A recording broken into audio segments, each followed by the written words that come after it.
Hello and welcome to this Kaplan YouTube video all about audit reports. My name's Belinda Wargent and I'm a tutor here at Kaplan. This video is appropriate for people who are taking the Audit and Assurance papers for the ACCA exams. I should say, those who are taking the UK version of Advanced Audit and Assurance, I'm not going to cover the UK parts of the syllabus here. So although this is a relevant video for you to watch, there's some additional bits that you might want to just have a look in your study notes for. So this is relevant to all of the other Audit and Assurance papers in ACCA. Let's get started.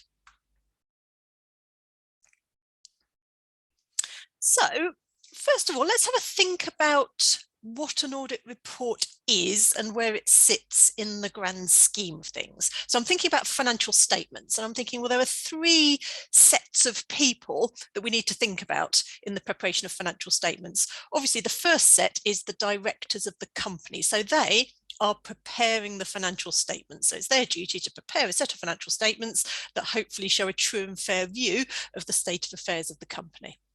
Who are they preparing it for?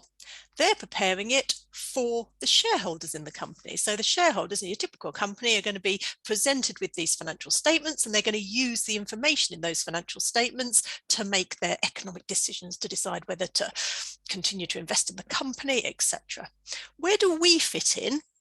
We are in the middle, we being the auditors. So the auditor's job is to assess whether the financial statements show a true and fair view. Our job is to be independent of the directors, independent of the shareholders, and to give an independent opinion on those financial statements to the shareholders. We're giving them assurance over those financial statements. So that's what we do. The auditors report to the shareholders on whether the financial statements show a true and fair view. And the way that we do that is in the audit report. Now I'm going to send you off with a challenge today. Your challenge is going to be go online, go onto Google and Google your favourite listed company. I have to say I've always been a fan of the Ted Baker financial statements because they're very pretty, but whichever you want, EasyJet, whoever, Google your favourite listed company and their annual report. Find that annual report, just have a look at it. What you'll see is it's got a lot of pages in it. There's a lot in that annual report and it's not just the financial statements. Yep, so see if you can find in that annual report where the financial statements are. So they're not going to be on kind of page 1, 2, 3. They're going to be a lot further on. Can you find the audit report? Can you find within the audit report the audit opinion? Can you find what the key audit matters were in that audit report? And finally, can you find out who the auditors were for that company? And that's the best way to see how an audit report works. Yeah, so find your favourite listed company, have a look at their annual report and see if you can find that list of things there. In the meantime, I'm going to talk to you in slightly more of an academic way about audit reports. So what I have listed here is the contents of your typical audit report. This isn't quite the same as the contents list that you'll see in your materials from Kaplan, and the reason for that is I've missed out a few things that you wouldn't see in every audit report, but I'll put those in later and we'll have a look at where they fit in. So your typical unmodified audit report will contain these things. It's got a title and an addressee, so it's typically called your independent audit report. The addressee, the person it's for, is the shareholders in the company. Then the next thing you see is the opinion, the audit opinion on whether or not the financial statements show a true and fair view of the company. Just below that opinion, you see the basis of opinion. So the basis of opinion explains how we got to that audit opinion.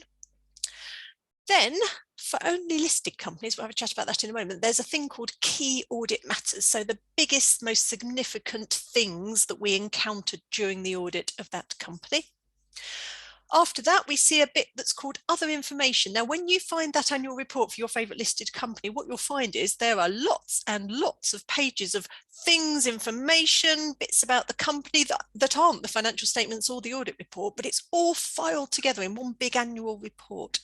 Other information is about all that other stuff that's not the financial statements, and it's about the auditors just saying whether there are any inconsistencies in that other information between what's in there and what we know as auditors.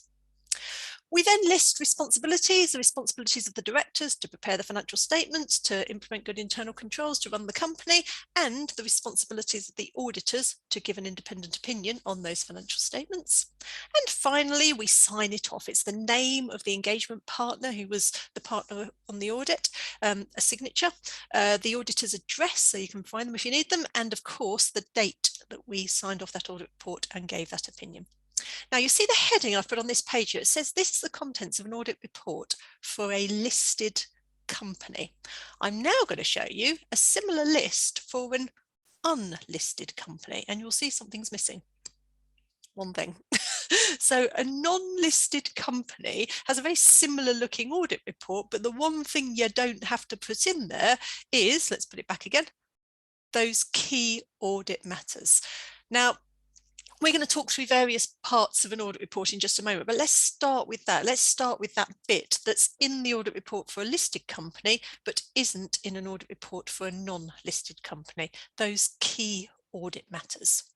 What I've said here is key audit matters are us explaining the significant issues that we encountered during the audit.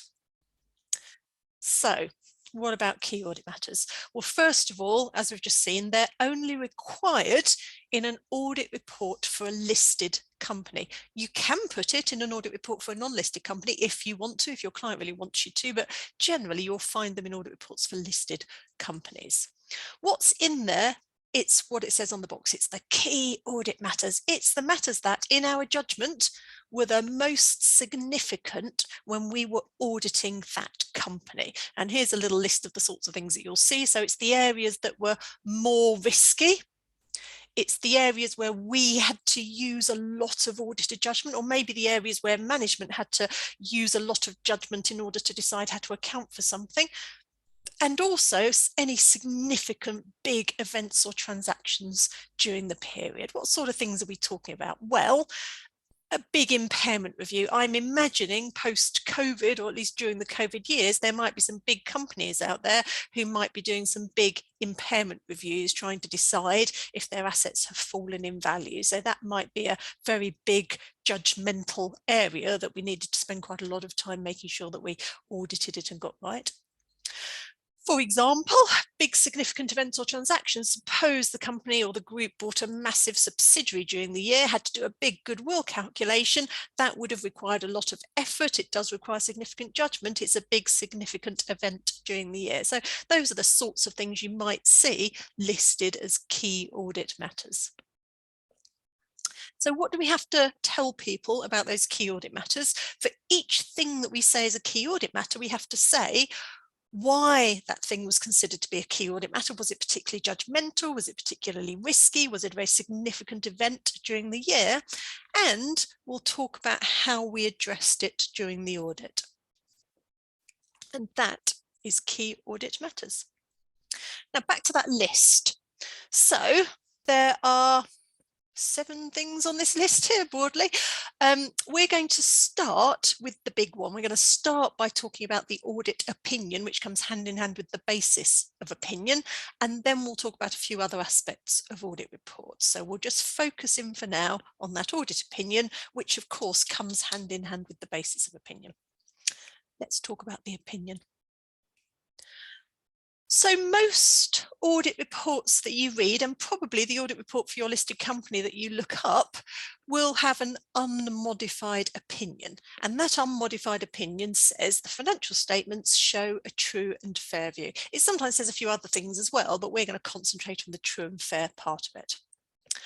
What does that mean? If the auditors are saying, in our opinion, the financial statements show a true and fair view, then what they're saying is we have done enough work, we have gathered sufficient evidence that there are no material misstatements in these financial statements. So you're saying 2 things there. You're saying we have enough evidence to be fairly sure.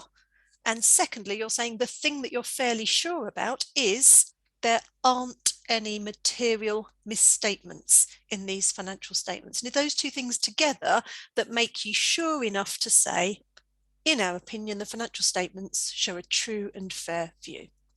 So when couldn't you give that unmodified opinion? Well, it's got to be one of those two things that have gone wrong.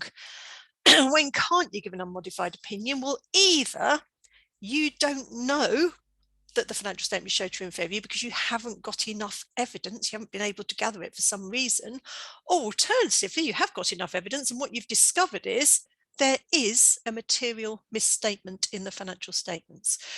To not give an unmodified opinion means that one of those two things has happened. Yeah, and those are the only two circumstances under which you wouldn't say the financial statements show a true and fair view. So let's talk about that then. Let's talk about when you wouldn't give an unmodified opinion, when you'd have to modify your audit opinion. So you'd modify your audit opinion if you don't have sufficient evidence and if the financial statements contain a material misstatement. Remember, you only need to modify your opinion if the issue is material to the financial statements. So we need to talk about materiality, pervasiveness, etc. Okay, so you're looking at a scenario. What's gone wrong? Either you've spotted a misstatement. They haven't depreciated their assets and they should have done. They've put the wrong number in the financial statements. They've omitted a very important disclosure note. Whatever it is, there's a misstatement in some way. The financial statements don't comply with the IFRSs. Alternatively, you don't know if there's a misstatement because you haven't had enough evidence. You didn't attend the year-end stock take, so you literally haven't got enough evidence about stock. Yeah, they haven't given you the evidence that you wanted about something, so you can't conclude on it. One of those two things has gone wrong.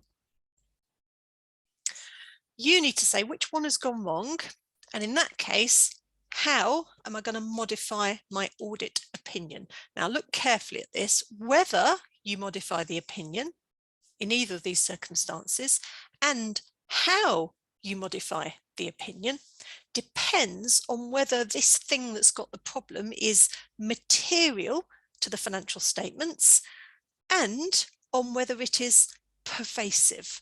So what you need to do is be able to spot there's either a misstatement or there's not enough evidence, but secondly, you need to know what it means for something to be material and what it means for something to be what we call pervasive. So we're going to look at those two words now and see if we can put definitions to them. Material, pervasive. What is material? Something is material to the financial statements if it would affect the decisions of the people who are going to read those financial statements. Would they care? If you looked at Tesco's accounts and you found out that they were misstated by £10, would it make any difference whatsoever to somebody who was going to look at Tesco's accounts and decide whether to lend them money or whether to invest in them? No, it wouldn't. So at what point does a misstatement become material to the financial statements? Well, often something's material because of how big it is. So 10 quid in Tesco's accounts, no, it's really, really not very big. It's not material. Yeah, if revenue is overstated by 50%, that's very material. So at some point there's a cutoff and something becomes so big that actually it does make a material difference in the financial statements. I've put some numbers in here. I've said, well, if something's going to be material because of how big it is, then maybe that's because it's over around 0.5% of revenue. Maybe it's over 5% of profit, or maybe it's over 1% of total assets. These percentages are in your syllabus, but they're not in the ISAs. So these percentages are just benchmarks that we'll use in the exam to decide if something's big enough to be material. However, when you get out there and you're actually auditing real life, different auditing firms have their different numerical benchmarks that they will use, which build in the same kind of ideas. But something's, if it's big enough to have affected revenue by 0.5%, profit by 5%, total assets by 1%, we'll say, yeah, that's material. Sometimes things are material not because of how big they are, but because of simply what they are. And there's a couple of examples here. Directors' transactions. Suppose a director's bonus or something hasn't been disclosed in the financial statements. Is that material? Yes, it doesn't matter how small it is because people care. People care about how the directors are remunerated and what perks they get from the job. So even if they're quite small, directors' transactions would always be deemed to be material.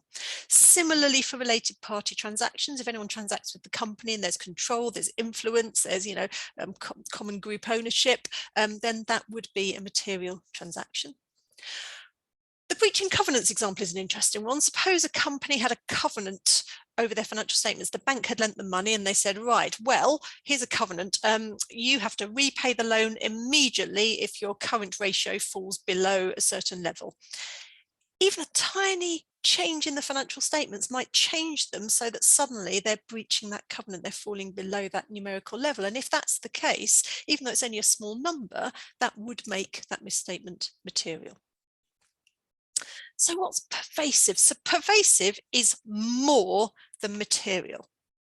In order for something to be pervasive, it's definitely already material. We're just saying, well, how bad is it? Is it so material that it's pervasive, or is it just material?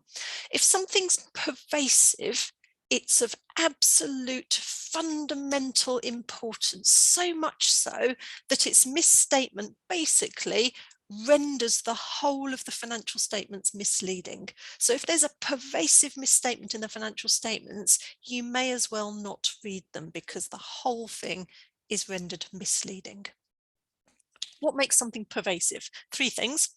First of all, something is pervasive if it affects lots of different figures in the financial statements. Now, every misstatement will affect a few figures in the financial statements. So suppose revenue is overstated, that's going to affect revenue, it's probably going to affect receivables, etc.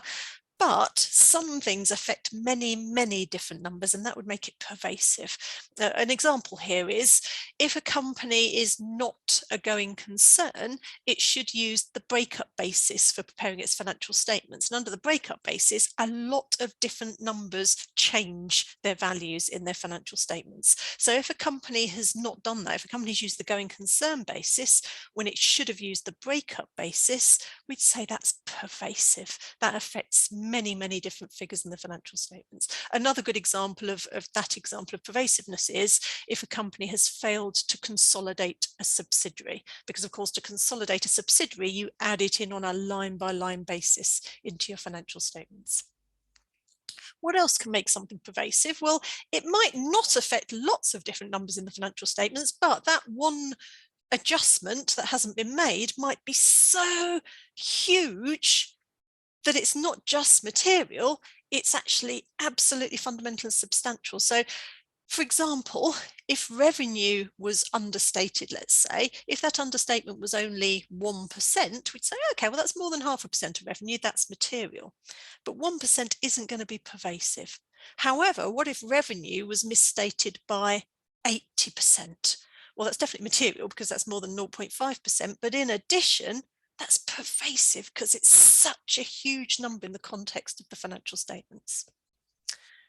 And finally, some things aren't numbers in the primary statements. For example, suppose a company has omitted a disclosure note about uncertainties to do with going concern or related party transactions or something like that. If a disclosure note has been omitted from the financial statements or hugely misstated, then you need to consider whether that disclosure note is fundamental to the user's understanding of the financial statements.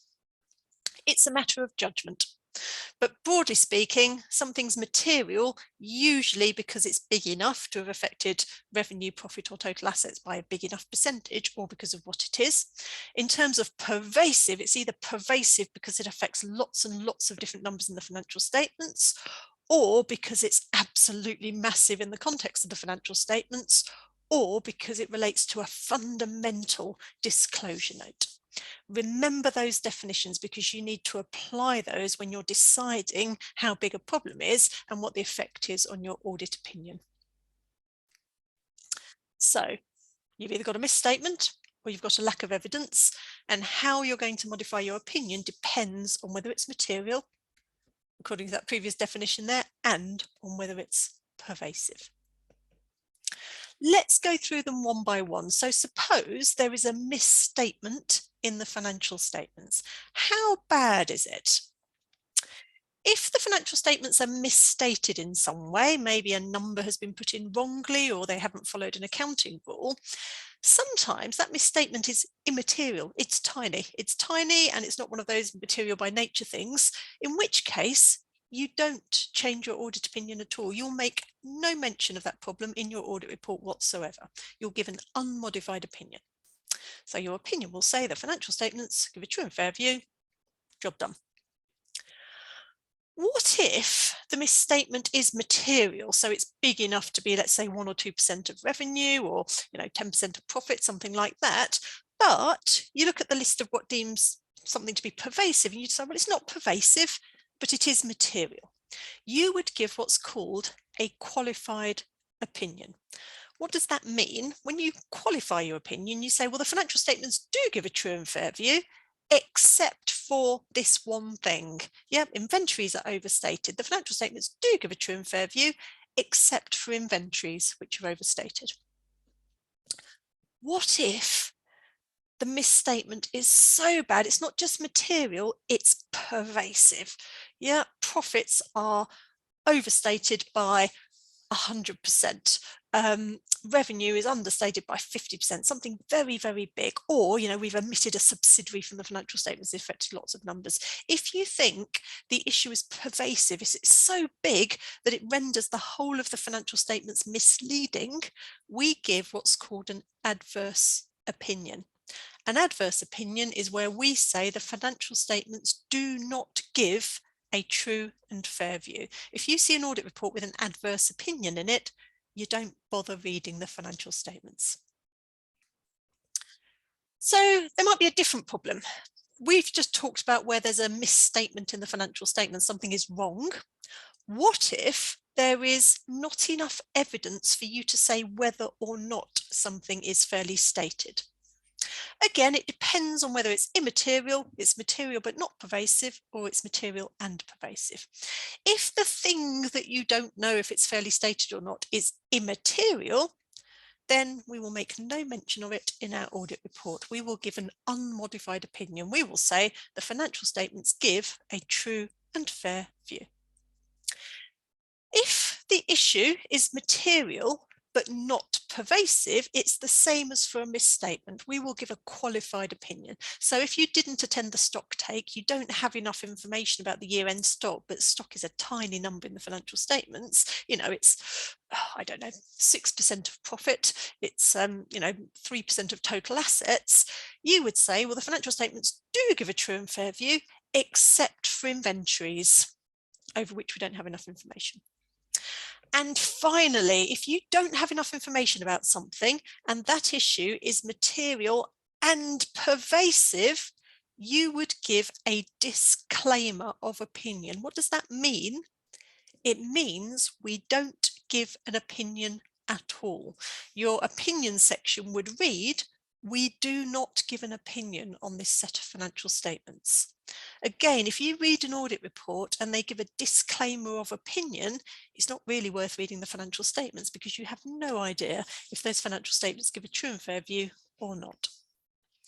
And those are all of the options for your audit opinion. When you're looking at a situation in the exam and you're trying to decide what the impact is on your audit opinion, it must be one of these. Yep, you need to say, okay, well, if there is a misstatement, if there is a lack of sufficient appropriate evidence, then I need to use this chart here to decide how bad is it, and therefore, what's the impact on my audit opinion. Now, what we're going to do together is we're going to have a look at a couple of examples to see how we can use this chart to decide what the impact on your audit opinion is going to be. So we're going to be putting this chart up again a couple of times. Example number 1. You're auditing the financial statements of Chocolate Limited. You discover that some sales invoices have been entered incorrectly into the accounting system, causing receivables and revenue to be overstated. As a result, revenue is overstated by 3% and assets are overstated by 2%. Should we modify the audit opinion? At each of these stages, when I show up these examples, if you want to have a think for yourself, you might want to pause the video and have a little think, but let me talk you through it. Well, first off, we have a misstatement. Some sales invoices have been entered incorrectly into the accounting system. The next question is it material? Yes, it is. Revenue is overstated by 3%. To be material, it just has to hit either revenue or profits or assets by the requisite amount. So it is material because of how big it is. Is it pervasive? No, it's not big enough to be pervasive. So this is a misstatement that is material but is not pervasive. Let's go back to our chart and see where that gets us. So we have a misstatement. We've decided that it is material but not pervasive. So therefore, we're going to give a qualified opinion. Our opinion is going to say the financial statements do show a true and fair view, except for revenue and receivables, where some sales invoices were incorrectly entered. Okay, let's look at another one. You'll see a theme with the names. You're auditing the financial statements of Marshmallow Limited. Marshmallow Limited transferred its accounting system into a new computer system, and due to a blip in the new system, the balances were corrupted. The old system has now been shut down and the information has been lost. You have no way to know whether the balances transferred are true and fair. Should we modify the audit opinion? Well, what's gone on here? We have a lack of sufficient appropriate evidence. We haven't been able to gather enough evidence to know whether those balances put onto the new system were the right balances or not at all. Question is it material? Is it pervasive? I'd say it's both, because this has affected every single balance in the nominal ledger. This is pervasive because it affects lots and lots of different figures in the financial statements. It's material because at that point it affected 100% of those balances. Should we modify our audit opinion? Seems like we should. Where are we? We've got a lack of sufficient appropriate evidence. We've decided it's material and pervasive. So therefore, looking at our table here, I think we should be doing a disclaimer of opinion. Our opinion won't be there. We will not express an opinion on the financial statements. Now, this is a bit awkward because this actually happened to NASA. We've all heard of NASA. They had this exact problem quite a few years ago. They changed their accounting systems onto a new computer system and everything was corrupted. And for quite a few years, the auditors gave them a disclaimer of opinion because they couldn't tell whether the financial statements showed a true and fair view. So Google NASA if you want to see more on that. Third example. You're auditing the financial statements of Toffee Limited. You discover that some items have been overvalued in the year-end inventory, causing cost of sales to be understated and inventories to be overstated. As a result, profit is overstated by 1% and assets are overstated by 0.5%. Should we modify our opinion? Okay, well, what's gone on here? We have a misstatement. So there's been an overvaluing of year-end inventories. It's wrong. Is it material? No, it's not. This is immaterial. Its size is so small that profit hasn't been overstated by a material amount and assets haven't been overstated by a material amount. Therefore, where does that leave us on our table? Well, we've got a misstatement. We've decided it's immaterial. So we will not modify our audit opinion. Our audit opinion will be the financial statements give a true and fair view. When somebody reads our audit report, there will be no mention of this anywhere in the report. They will never know that we came across an immaterial misstatement, and that's a very important point there. We'll come back to that later. So that is how we decide how we're going to modify, or whether we're going to modify, our audit opinion. Now, remember, the opinion comes hand in hand with the basis of opinion. We're now going to talk about how we change the opinion and how we change that basis of opinion paragraph if you decide you do want to modify your audit opinion. If you're going to modify your audit opinion, the audit opinion part of the audit report has two changes to it. First of all, the heading changes. The heading used to be opinion, and now the heading will say the sort of modified opinion you're going to give. So the heading will either be qualified opinion or adverse opinion or disclaimer of opinion. The opinion itself, so within the text of the opinion paragraph, you're going to change the wording of the opinion to say either the financial statements do show a true and fair view except for, or to say the financial statements do not give a true and fair view, or indeed to say we do not give an opinion. What happens to the basis of opinion paragraph? Well, again, first of all, its heading changes. The heading used to be basis of opinion, but now it's going to be basis for qualified opinion or basis for adverse opinion. So it's going to be the basis for the sort of opinion that you have. In that paragraph, you're going to explain why you've modified your audit opinion. The balances were transferred onto a new computer system, which was corrupted. You'll refer to the relevant accounting rules if applicable. So in the computer system sense, that wasn't an applicable thing to do. But if somebody hasn't depreciated their assets, let's say, well, you'll say under IAS 16, companies are required to depreciate assets unless they have an indefinite useful life. You'll quantify the effect on the financial statements. So you'll say how much and which balances were affected. If you're giving an adverse or a disclaimer of opinion, you'll have to explain why this issue is pervasive in the auditor's opinion. And that is all the changes that you make to your audit report if you're going to modify your audit opinion. Okay, back to that list of things that go into a full audit report. I missed out a few things earlier, and that's because they're not always there. There are 3 additional paragraphs that you might put into an audit report, but only if they're needed. The first goes just here between the basis of opinion and key audit matters, and it's all about any material uncertainty related to going concern. The second goes just below the key audit matters paragraph, and that's called an emphasis of matter. And the third goes right near the end, just before the sign off, and that would be an other matter. And we're now going to talk about these 3 additional paragraphs and when you might put them into your audit report. What is a material uncertainty related to going concern paragraph? Well, as the name suggests, you would put this in your audit report if there are uncertainties about the company's going concern status, if the directors aren't sure if the company is a going concern. But you're only going to put this paragraph into your audit report if they've done the right thing and they've properly disclosed their doubts in a note to the financial statements. So you're only putting in this extra paragraph in your audit report if you're happy with their disclosures about their uncertainties in their financial statements. An emphasis of matter is a very similar type of thing, but it's for anything other than going concern uncertainties. So that's when there's something in the financial statements that's really fundamentally important to the users, that the auditor's saying, look, if the users haven't spotted this note or this thing, then they really must have, because otherwise they're not going to fully grasp these financial statements.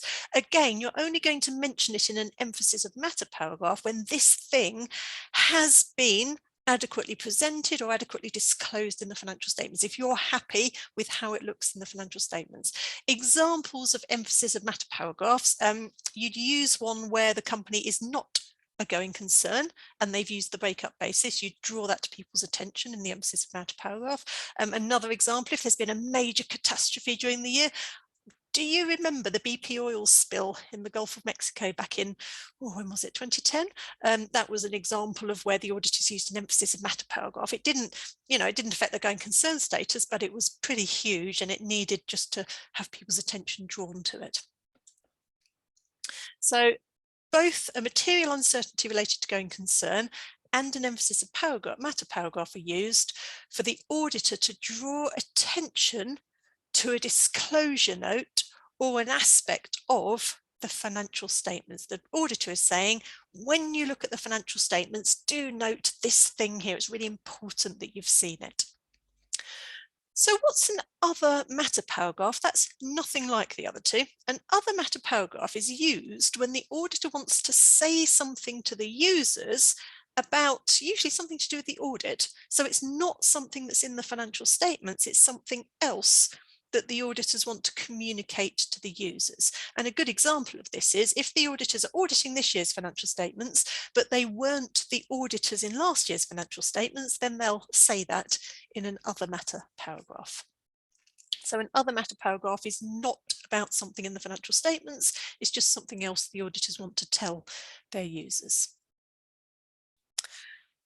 This is important, which is why I put a big splat on the front here. Note, these 3 additional paragraphs are only relevant for issues for which you're not modifying your audit opinion. If you've gone to that chart about modifying your audit opinion, you've gone through the thought process, or should I be modifying my opinion? Is it material? Is it pervasive? These things are not relevant to you. Yeah, they're only relevant when that wasn't part of your thought process, and we'll talk about that at the end. So what do you put in these additional paragraphs? Well, in the first 2, whether you're doing a material uncertainty related to going concern or an emphasis of matter, you're drawing people's attention to what's in the financial statement. So what goes into the paragraph, you will literally say, we draw attention to note 5 of the financial statements, whichever one it is. You'll briefly describe what's in that note. In note 5, the company describes their uncertainties relating to their going concern. And finally, you will explicitly state that your opinion is not modified with respect to this issue, because that's not why you've drawn people's attention to it. Finally, if you're doing an other matter paragraph, you just explain what it is. We were not auditors of last year's financial statements. Job done. Those were those 3 additional paragraphs that you might insert into your audit report. So what you see here is everything you might see in an audit report. But the one thing that we haven't talked about really is this, the other information part of the audit report. The other information part is where you look at all the other bits in the annual report. So when you look up your favourite company, that'll be pages and pages and pages and pages of it. You simply scan it and you have a look for anything in it that's inconsistent with your knowledge as an auditor. So, for example, suppose the financial statements show a loss for the year and we've audited those financial statements. We agree that there is a loss for the year. The director's report says something very different. It says, oh, we've had the most profitable year ever. We've turned a profit. We're really happy with the way we've turned the company around. That's inconsistent. You know the company made a loss because you've audited the financial statements. The financial statements are not misstated, but you're not happy with what's in the director's report. You will say that in the other information part of the audit report. So you'll refer to this inconsistency. You'll say the director's report says this, however, we are happy with the fact the company made a loss. Okay. So that's the whole audit report. You've got those 7 normal parts, and then you might insert an additional paragraph if you think you need one. There are broadly 2 types of questions in the exam. There are the odd question that you get in the lower level papers, which ask you literally to list the parts of an audit report as you see here and to say why you have each part. However, usually in the exams, more marks are going for talking about the impact of an issue on your audit report. And for that, these are the parts that you're interested in. You're interested in the opinion and basis of opinion because they might change. You're interested in key audit matters because maybe it's a listed company and something is a key audit matter you need to disclose. You're interested in other information because it might be that you need to talk about whether there's an inconsistency, or it might be one of those 3 additional paragraphs that you put in. So what I'm going to talk about here is how you approach an audit report question in the exam. And your first part of your thought process is this. You look at a scenario and you say to yourself, is there a misstatement in the accounts here? Or is there a lack of sufficient appropriate evidence? And that will tell you which sort of direction your thoughts need to go in. Either there is a misstatement or a lack of sufficient appropriate evidence, or there isn't. And that's the 2 types of question you get in the exam. If there is a misstatement or a lack of sufficient appropriate evidence. We just talked about that. We said, well, this is all about looking at the scenario and trying to decide whether we should modify our audit opinion and therefore also our basis of opinion. And to decide on that, use the chart that we talked about earlier. Yeah, decide whether it's a misstatement, whether it's a lack of sufficient appropriate evidence, decide how bad it is, immaterial, material not pervasive, material and pervasive, and that will tell you which type of audit opinion to use. What if we're on the other side here? What if you look at a scenario, there isn't a misstatement and there isn't a lack of evidence? So why are they giving you this information here? It's all the other things. So you need to look at this and say, okay, there isn't a misstatement, there isn't a lack of sufficient appropriate evidence. So what are they telling me here? What's the implication? Well, first off, is it something that should go in one of those additional paragraphs? Is there an uncertainty about going concern? Should we do an emphasis of matter paragraph? Is there something about the audit that we have to put in an other matter paragraph? If it's not that, then maybe there's an inconsistency in the other information that's been published alongside the financial statements in that director's report or chairman's report or strategic report or whatever it is, in which case we will draw people's attention to it in the other information part of the audit report. And if you still haven't had any joy, maybe it's a key audit matter. So your last port of call is, well, maybe then, is this a matter that was very significant during the audit? It was something we had to put a lot of effort into, in which case we'll put it in the key audit matters part of the audit report if it's a listed company. And that is everything you need to think about when you're approaching an audit report question. And can you see it's pretty binary? If there is a misstatement or a lack of sufficient appropriate evidence, you're on the left-hand side here, you're using that chart and you're deciding whether or not to modify your audit opinion. You do not need to think about anything on the right-hand side. You're just on the left-hand side. If there isn't a misstatement, if there isn't a lack of sufficient appropriate evidence, your opinion will be unmodified. You need to ignore the left-hand side of this page here. You need to think, right, how's it going to affect the other parts of my audit report? I need to think about those 3 points on the right-hand side. So they're very separate to each other. You're either deciding whether to modify your opinion or not, or you're thinking about the other aspects of your audit report. Let's revisit an earlier example. So we saw this example earlier, Toffee Limited. We discovered some items have been overvalued in our year-end inventory. Cost of sales is understated, inventories are overstated. And this is what we decided earlier. We decided, right, there's a misstatement. Some things have been overvalued. We decided the misstatement is immaterial because it's not big enough to be material. Back to our little decision tree. We're over here, aren't we? Is there a misstatement or a lack of sufficient appropriate evidence? Yes, there is. Inventories have been overvalued. We're in the chart and we decided earlier there was a misstatement. It was immaterial, so we're not going to modify our opinion. And that's it. If you decide there's an immaterial misstatement and you're not going to modify your opinion, that's the end of it. You do not start thinking about additional paragraphs or inconsistencies. None of those are relevant. You've looked at just the left-hand side of this table here and you've decided, no, you don't need to modify your opinion. You're not going to mention it. Let's look at a different example. You're auditing the financial statements of Caramel Limited. The company has been experiencing financial difficulties and the directors are unsure if it's a going concern. You've audited the financial statements and you've concluded that the matter has been adequately disclosed. What's the impact on your audit report? So first port of call, is there a misstatement or a lack of sufficient appropriate evidence?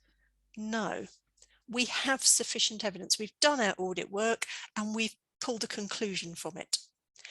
Is there a misstatement? No, this matter has been adequately disclosed. So we don't need to think about whether to modify our audit opinion because there's no reason to do so. So why have they told us this in the exam? Well, they tell us here the directors are unsure if the company is a going concern. The matter has been adequately disclosed. This is a material uncertainty about going concern. What's the impact on the audit report then? Well, is there a misstatement or a lack of sufficient appropriate evidence? No, there isn't. We're on the right-hand side here. Number one, do we need to put an additional paragraph into the audit report? Yes, we do, because there's an uncertainty about the company's going concern status. It has been adequately disclosed. We're going to put an extra paragraph into the audit report to draw people's attention to it. We're on the right-hand side here of our decision chart. We don't need to think about the audit opinion. We're just thinking about putting that additional information, additional paragraph into the audit report. Okay. And that is audit reports. So we have talked through all of the main contents of an audit report plus those 3 potential additional paragraphs. And now it's for you to go away, find that audit report for your favourite listed company, find the aspects of it. And I would suggest after this that you revisit your study materials and maybe try a couple of audit report questions just to see if you can use our little techniques there to decide what the impact on your audit report is. Thank you for listening. I've been Belinda Wargent talking about audit reports for Kaplan, and watch out for more YouTube videos in the future. Bye-bye.